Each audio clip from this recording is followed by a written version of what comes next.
First దీంట్లోనూ పండించాలంటే ఎవరు పడితే వాళ్ళు చేతం కుదరదు. ఈ సంవత్సరం వేసారు, వేసిన కొంతమంది దెబ్బతింటారు.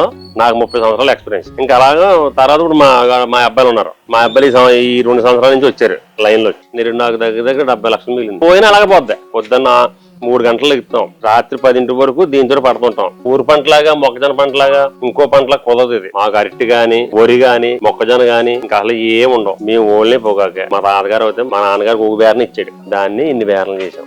మనం చేసామంటే, మన వ్యవసాయం చేసామంటే దానికి న్యాయం చేయాలి.